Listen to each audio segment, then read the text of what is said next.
everybody, it's John the Phone Guy again, and we've got another watch spec review here.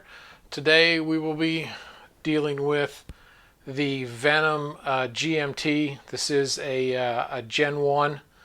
We'll just kind of get in here a little bit closer, of course picking up a lot of glare, but anyway, so this will be the watch we're gonna take a look at. I got a little Shop HQ shirt on, got this back on the cruise, and just wanted to kind of introduce and show everybody what this one is going to be. And with that, we will get to the bench and take a look.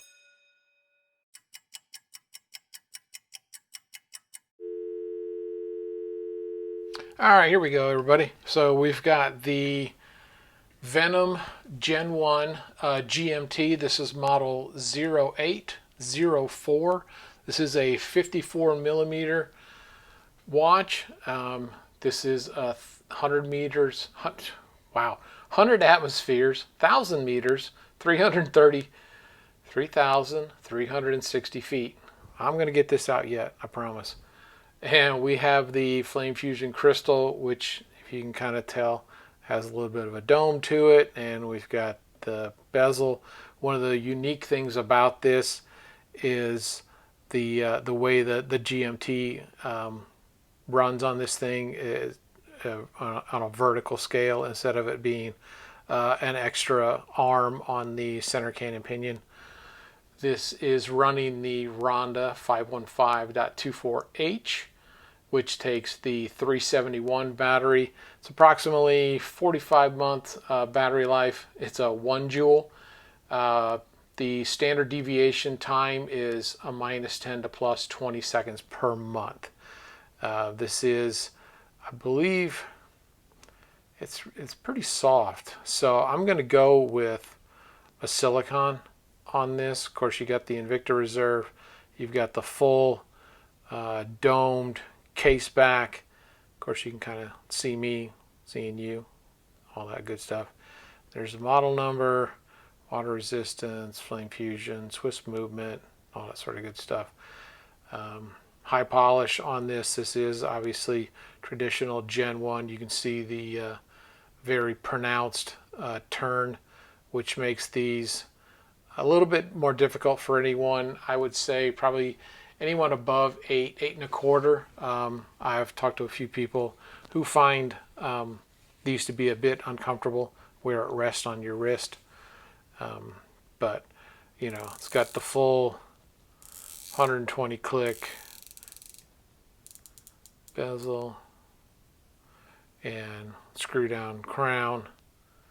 This is a very, I guess you could say, a simple dial. There's not a lot to it. You pull this out once and you change your GMT. So you'll see it jump up to the 0, and then it goes down. And then once it gets to 11, it's going to drop to the bottom and then work its way back up. So this is kind of how this one runs. And then obviously you pull it out the second, you go adjust the time and everything. So screw down crown, we will put that guy back in. Got a few fingerprints on there. You know, it kind of is what it is. I wear all my watches, so I don't trailer queen them as many car people would understand. I don't just set them in a box and never take them out. I love the look and feel and wearing it, so I wear my watches. I'm very cautious with them, but I do enjoy wearing them. So with that, you know, we've kind of just take a quick look around. You know, I mean, if anybody's got a Gen 1, you know, you kind of have a general idea. With the band being silicone, not being bracelet, this will be a little bit lighter. It will be a little bit more comfortable, you know, just because of it, but it's still going to have some size to it, and we'll get to that when we start running the numbers out. And we'll just kind of set him right here.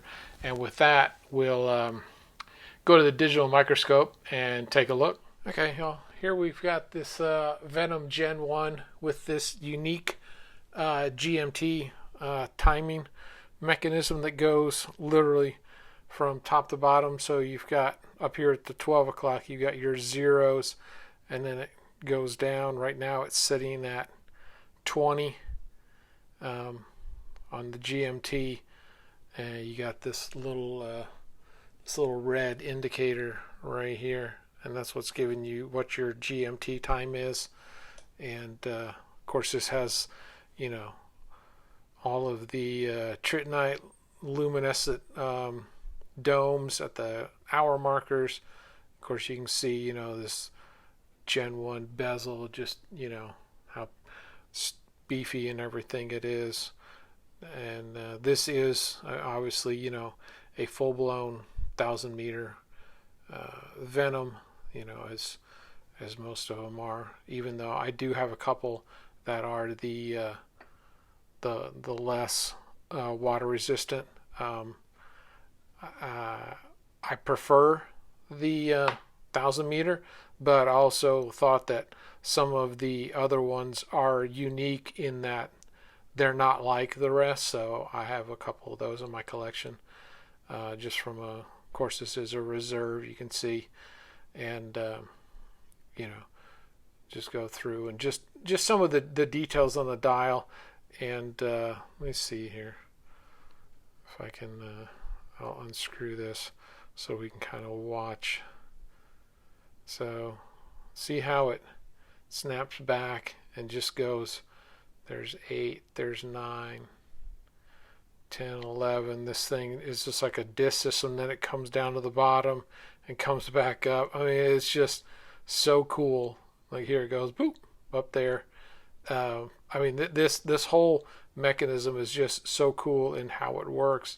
There's the 11.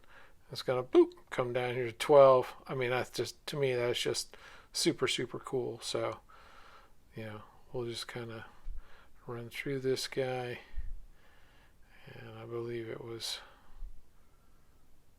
right there.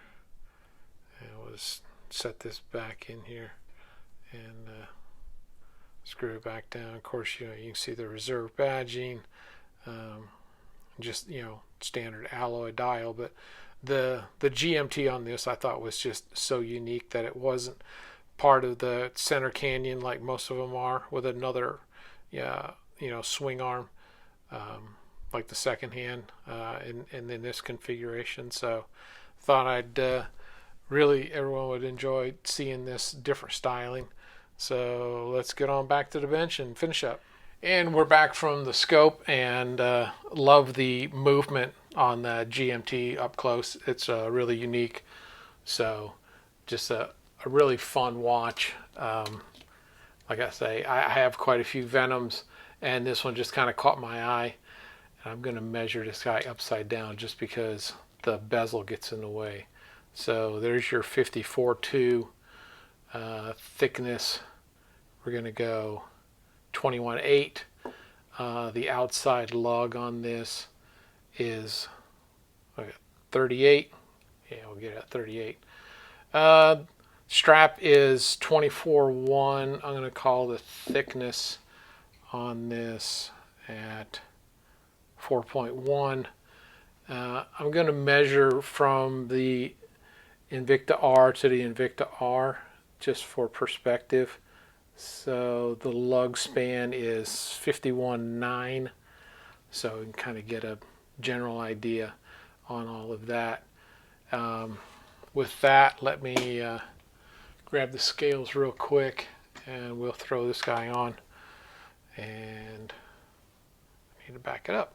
We're sitting on grams, so we'll start there first. So this is 268 grams, and we'll change that back to ounces.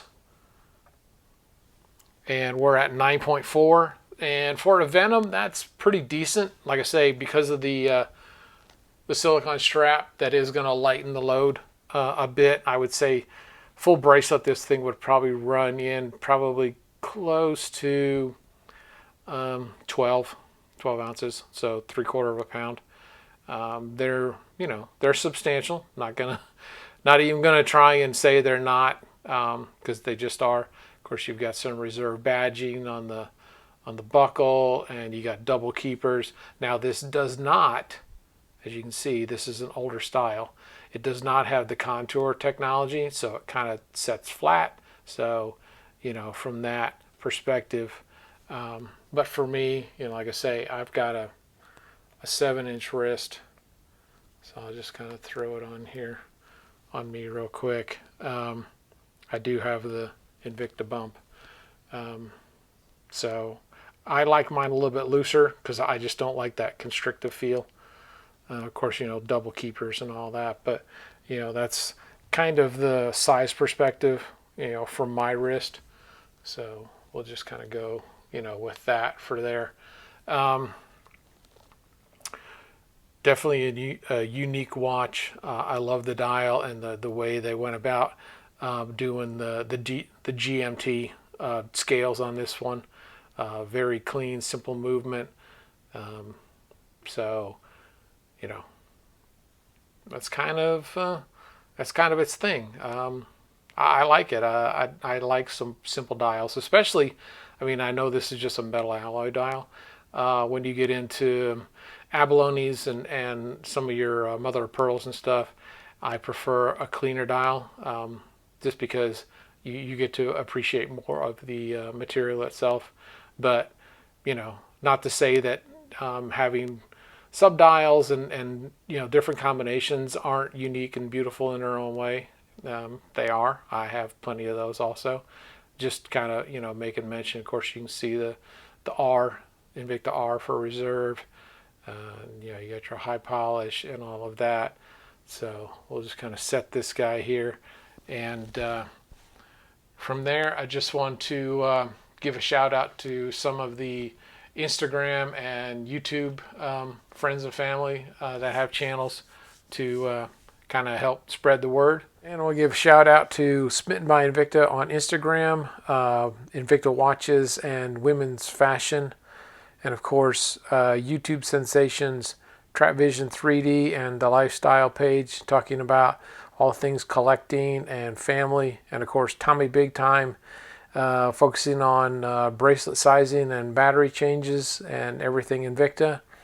Of course, Meat and I journaling their weight loss surgery and entrepreneurship, and of course D&Q chronicling travel and food and fun.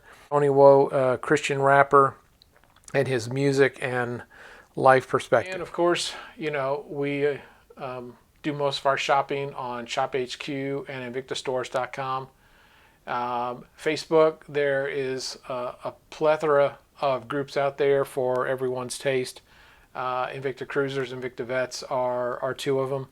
Invictaholics is also out there, and others. So if you enjoyed this video, you know, hit the subscribe and hit the bell so that you see when I'm doing videos again.